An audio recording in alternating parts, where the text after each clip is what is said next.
perkenalkan nama saya Mutiara dengan NIM 21201033 Prodi Manajemen Fakultas Ekonomi. Tujuan saya membuat video ini yaitu untuk menyelesaikan tugas kelompok kami dengan mata kuliah Manajemen Kinerja. Dosen pengampu Hanan Wisanto SM. Saya perwakilan dari kelompok 4. Oke.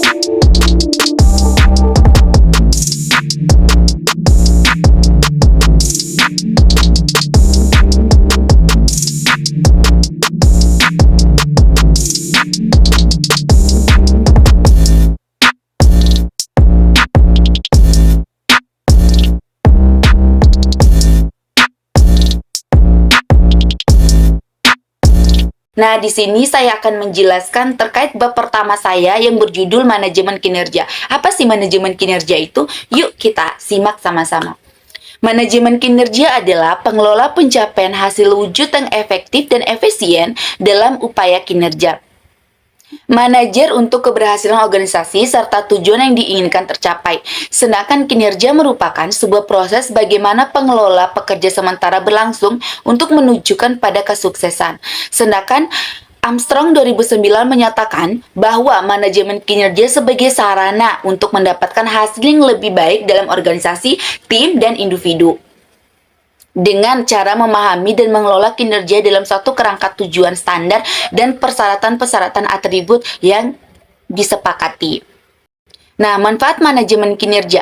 Manfaat manajemen kinerja adalah dampak dari prestasi yang dimiliki oleh individu dalam suatu organisasi yang ditunjukkan secara langsung, yang bersifat menguntungkan bagi karyawan dan organisasi itu sendiri, karena dicapai berdasarkan hasil kerja yang maksimal.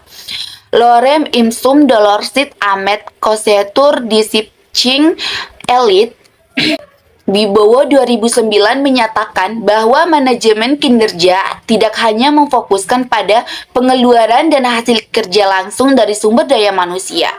Manajemen kinerja perlu memperhatikan manfaat dan dampak dari hasil kerja. Dampak dari hasil kerja dapat bersifat positif bagi organisasi. Misalnya, karena keberhasilan seseorang mewujudkan prestasinya berdampak meningkatkan motivasi sehingga semakin meningkatkan kinerja organisasi. Namun demikian, dampak keberhasilan seseorang dapat bersifat negatif. Misalnya, karena bangga terhadap keberhasilannya, berdampak pada perubahan perilaku yang mengakibatkan suasana kerja menjadi tidak konduktif. Menurut Aguinis 2013, sistem manajemen kinerja dapat memberikan kontribusi penting sebagai berikut.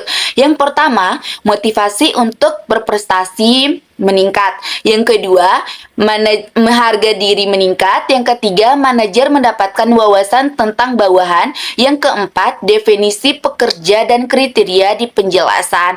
Yang kelima, wawasan dari pengembangan ditingkatkan. Yang keenam, tingkat administratif lebih adil dan tepat. Berikutnya, tujuan organisasi dibuat jelas. Karyawan menjadi lebih kompeten, perilaku buruk karyawan diminimalkan, ada perlindungan yang lebih baik dari tuntunan hukum, ada diferensiasi yang lebih baik dan lebih tepat untuk antara yang berkinerja lebih baik dan buruk. Pandangan supervisor tentang kinerja dikomunikasikan dengan lebih jelas, perubahan organisasi yang difasilitasi. Itulah bab pertama saya. Berikutnya teman saya akan menjelaskan bab kedua.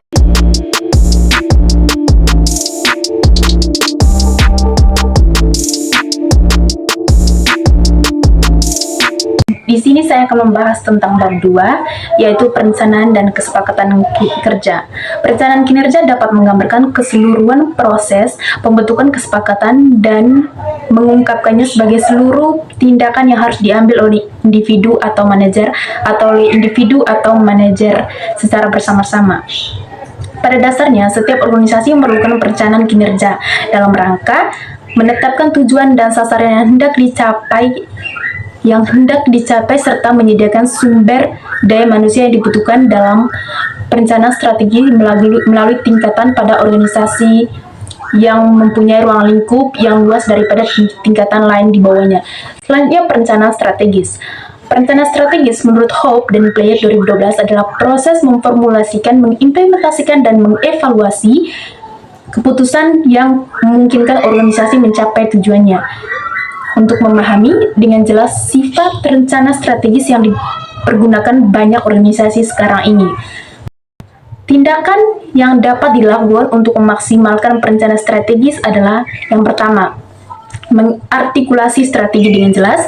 Yang kedua, menemukan keseimbangan yang tepat antara stabilitas dan fleksibilitas. Yang ketiga, memelihara review tahunan terhadap masalah utama. Yang keempat, mengimplementasi review kuartal. Yang kelima, mendanai rencana tindak terbaik, bukan menegosiasikan budget. Selanjutnya, memindahkan perencanaan dan mengambil keputusan pada tim terdepan. Berikut, mendorong pemikiran kreatif. Selanjutnya, memberikan suara strategis kepada setiap orang, mengomunikasikan strategi secara efektif, menggunakan skenario perencanaan untuk merespon dengan cepat terhadap kejadian yang tidak terprediksi. Dan selanjutnya, menyediakan kuasing informasi dan peralatan. Selanjutnya, yaitu tujuan dan sasaran. Menurut Dibobo 2016 menyatakan dalam menentukan tujuan dan sasaran, maka pertama kali yang perlu dipertimbangkan adalah visi dan misi organisasi. Visi dan misi adalah merupakan titik awal yang ditetapkan manajemen puncak dan menjadi dasar bagi setiap orang untuk bekerja memberikan kontribusi untuk mencapainya. Tujuan dan sasaran bersifat quantifiable atau dapat dikuantitatifkan, sehingga kinerja dapat diukur dalam bentuk angka. Perlu dipastikan bahwa spesifik tentang apa yang diharapkan harus dibuat jelas. Tujuan dan sasaran pada tingkat organisasi harus ditarik dari tujuan sasaran di atasnya. Tujuan dan sasaran mempertimbangkan development needs atau pengembangan yang diperlukan sumber daya manusia dalam organisasi. Pimpinan puncak biasanya memahami kebutuhan tersebut, namun masuknya dari bawahan akan sangat membantu. Pimpinan menentukan usaha pengembangan diletak pada bidang yang tepat untuk mencapai keberhasilan kinerja. Selanjutnya, tujuan kinerja. Menurut Costello 1994 berpendapat, kinerja merupakan kegiatan mengelola sumber daya organisasi untuk mencapai tujuan organisasi. Tujuan adalah tentang cara umum, sifatnya luas, tanpa batasan waktu dan tidak berkaitan dengan prestasi tertentu dalam jangka waktu tertentu. Tujuan merupakan aspirasi. Selanjutnya, tujuan pengembangan. Pengembangan adalah tujuan pribadi atau pembelajaran berkaitan dengan apa yang harus dilakukan dan dipelajari individu untuk meningkatkan kinerja mereka, atau rencana peningkatan kinerja, atau disebut atribut mereka, atau pengetahuan, keterampilan, dan kompetisi, atau rencana pelatihan dan pengembangan pribadi.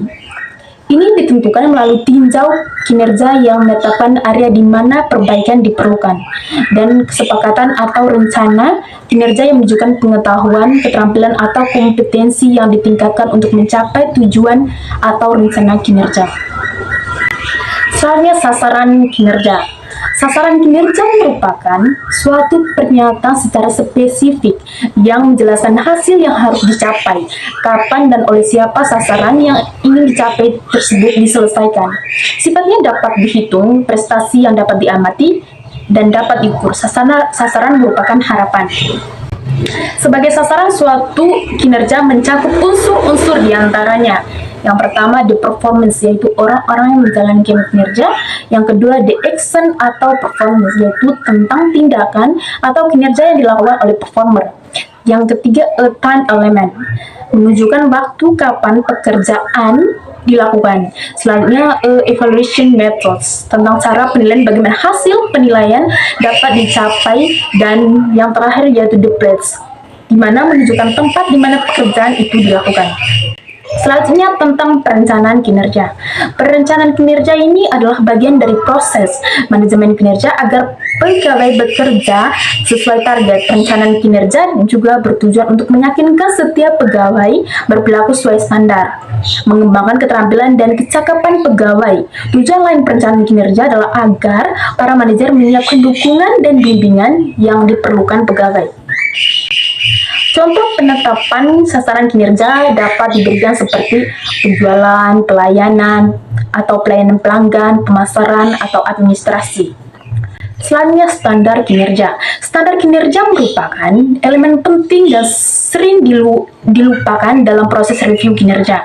Standar kinerja menjelaskan apa yang diharapkan manajer dari pekerja sehingga harus dipahami pekerja. Klarifikasi tentang apa yang diharapkan merupakan hal yang penting untuk memberi pedoman perilaku kinerja atau perilaku pekerja dan dipergunakan sebagai dasar untuk penilaian. Selanjutnya, kesepakatan kinerja.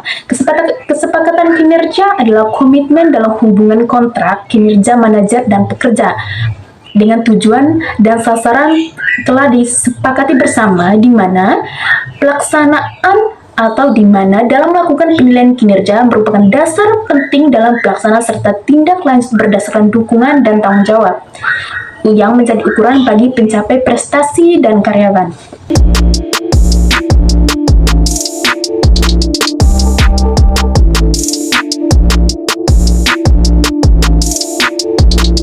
Langsung saja, pada kesempatan ini saya akan menjelaskan pelaksanaan kinerja. Yang pertama, model kinerja. Model kinerja merupakan cakupan dari kompetensi, sikap, dan perilaku lingkungan kinerja yang mendukung baik internal maupun eksternal, kepemimpinan yang terarah, inovasi, serta sistem kinerja organisasi dalam mewujudkan tanggung jawab serta pencapaian tujuan. Yang kedua, kinerja organisasional. Kerja organisasional ialah kinerja dengan konsep mengevaluasi manajer dan organisasi yang dapat diukur melalui efisiensi dan efektivitas, baik tenaga, bahan, dan waktu serta kemampuan lainnya, dengan meminimalkan biaya sumber daya manusia dan konsep awal atau input yang dilakukan dengan cara yang benar sehingga bisa mencapai output yang diinginkan dari pencapaian tersebut. Selanjutnya, kinerja individu. Pada kinerja individu ini menjelaskan dari ahli, menurut Simanjuntak tahun 2005 berpendapat bahwa kinerja setiap orang dipengaruhi oleh banyak faktor yang dapat digolongkan pada 3 kelompok, yaitu kompetensi individu, orang yang bersangkutan, dukungan organisasi, dan dukungan manajemen. Selanjutnya, kompetensi individu. Kompetensi individu adalah kemampuan atau keterampilan melakukan kerja. Kompetensi setiap orang dipengaruhi oleh beberapa faktor yang dapat dikelompokkan dalam 2 golongan, yaitu kemampuan dan keterampilan kerja. Yang kedua, motivasi dan etos kerja. Selanjutnya, dukungan organisasi. Kinerja setiap orang yang juga tergantung pada dukungan organisasi dalam bentuk pengorganisasian, penyediaan sarana dan prasarana kerja, penilaian teknologi, karyawan lingkungan kerja, serta kondisi dan syarat kerja. Pengorganisasian dimaksudkan untuk memberi kejelasan bagi setiap unit kerja dan setiap orang tentang sasaran yang harus dicapai dan apa yang harus dilakukan untuk mencapai sasaran tersebut. Setiap orang perlu memilih dan memahami uraian jabatan dan uraian tugas yang jelas. Untuk selanjutnya, dukungan manajemen.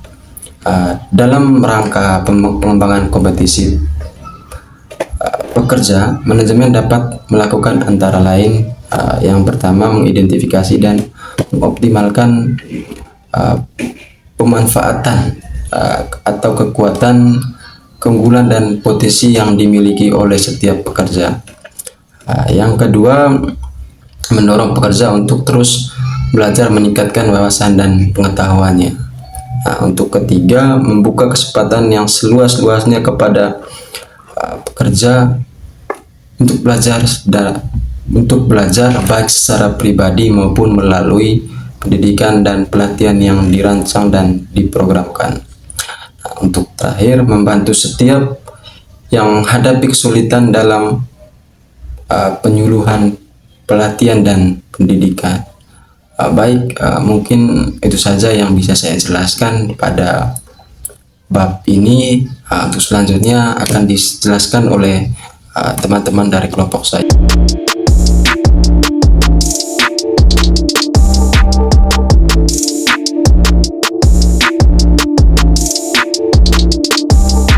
Selanjutnya yaitu penilaian kinerja. Penilaian kinerja. Kinerja dapat juga diartikan sebagai prestasi kerja atau hasil kerja. Mattis dan Jackson mengemukakan kinerja pada dasarnya adalah apa yang dilakukan atau tidak dilakukan oleh karyawan. Tujuan dan manfaat penilaian kinerja. Ada 5 alasan untuk menilai kinerja karyawan. Yang pertama, sebagian besar pemberi kerja mendasarkan keputusan bayaran. Yang kedua, penilaian memainkan peran sentral dalam proses manajemen kinerja pemberi kerja. Yang ketiga, penilaian memungkinkan manajer dan bawahannya mengembangkan rencana untuk mengoreksi adanya defisiensi. Yang keempat, penilaian memberikan kesempatan untuk meninjau rencana karir karyawan. Dan yang terakhir, penilaian memungkinkan penerja untuk mengidentifikasi adanya kebutuhan akan kerja. Jadi itulah materi selanjutnya.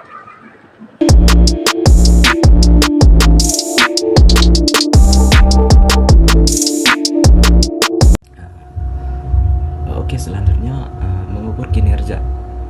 Menurut Armstrong 2009, kriteria untuk meninjau kinerja harus seimbang antara yang pertama pencapaian dalam kaitnya dengan tujuan, yang kedua tingkat pengetahuan dan keterampilan yang dimiliki dan diterapkan, kecakapan atau kompetensi teknis, yang ketiga perilaku dalam pekerjaan karena mempengaruhi kinerja kompetensi, yang keempat sejauh mana perilaku menjunjung nilai-nilai inti organisasi, yang terakhir efektivitas sehari-hari. Oke, selanjutnya proses penilaian kinerja. Dalam proses penilaian kinerja performance partial process, Batchelor 2015 mengungkapkan proses penilaian 3 langkah, yaitu yang pertama menetapkan standar kerja, yang kedua menilai aktual kinerja karyawan secara relatif terhadap standar. Ini biasanya melibatkan beberapa formulir penilaian. Yang ketiga, memberikan umpan balik kepada karyawan dengan tujuan membuatnya untuk menghilangkan defisiensi kinerja atau untuk terus bekerja di atas standar.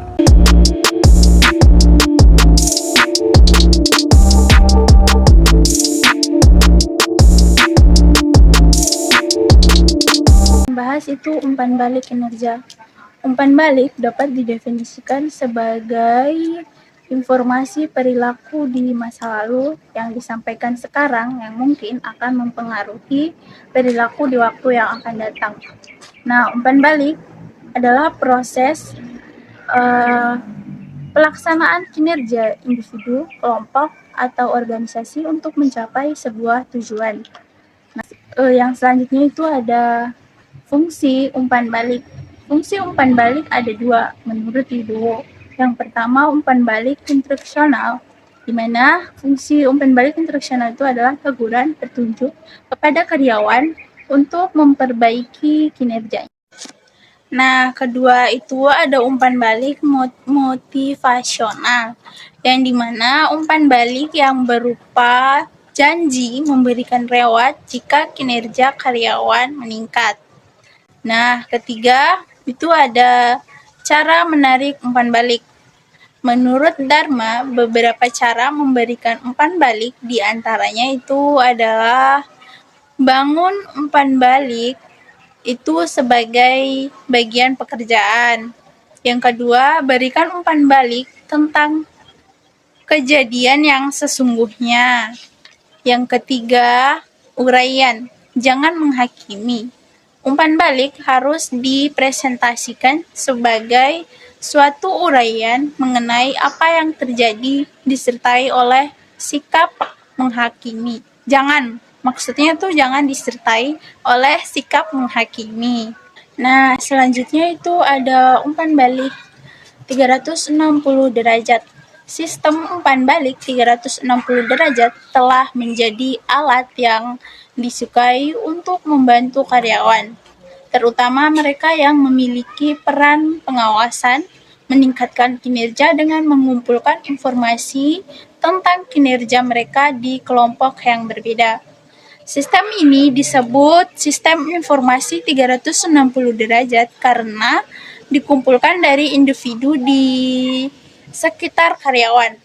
Yang terakhir itu ada penyebab rendahnya kinerja.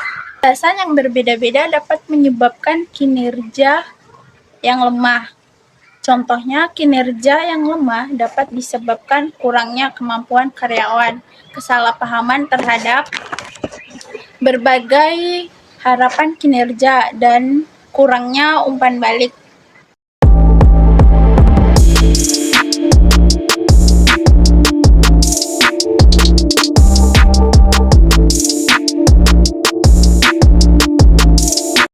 Yang berikutnya ada bab 6 yaitu perbaikan kinerja. Perbaikan kinerja merupakan tujuan kinerja yang baik yang diharapkan dari kinerja individu, tim, atau organisasi. Seorang pemimpin harus memiliki kemampuan dalam hubungan lingkungan kerja secara internal guna pelaksanaan perbaikan, sebagaimana yang diharapkan organisasi ke arah tujuan yang lebih baik. Selanjutnya ada rencana perbaikan kinerja. Kirkpatrick 2006 menjelaskan, rencana perbaikan kinerja dapat memberikan hasil seperti yang diharapkan. Harus memenuhi kriteria sifat sebagai berikut. Yang pertama, praktis. Yang kedua, orientasi pada waktu. Yang ketiga, spesifik. Dan yang terakhir, melibatkan komitmen.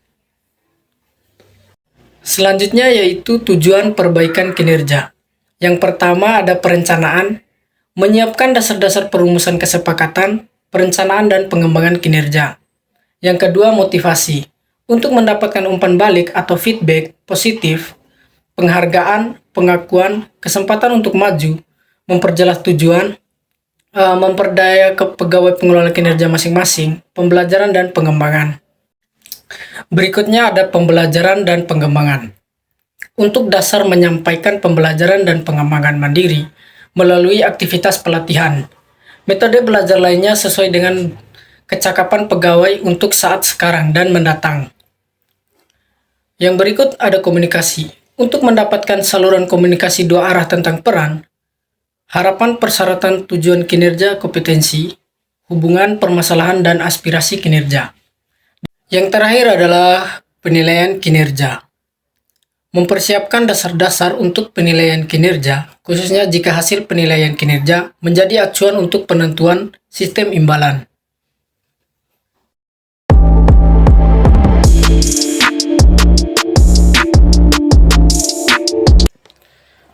Baik, sebelumnya terima kasih banyak kepada dosen pengampu Bapak Hanan Wihasto, SEMM. Di sini saya beserta teman-teman kelompok 4 mencoba menyimpulkan sependek pengetahuan kami terkait dengan manajemen kinerja dengan rujukan buku yang kami baca dan yang kami patokan dalam bukunya Dr. Andus Wilhelmina Rumawas. Itu mencoba mengingatkan kami untuk bagaimana menyimpulkan terkait manajemen kinerja itu sendiri.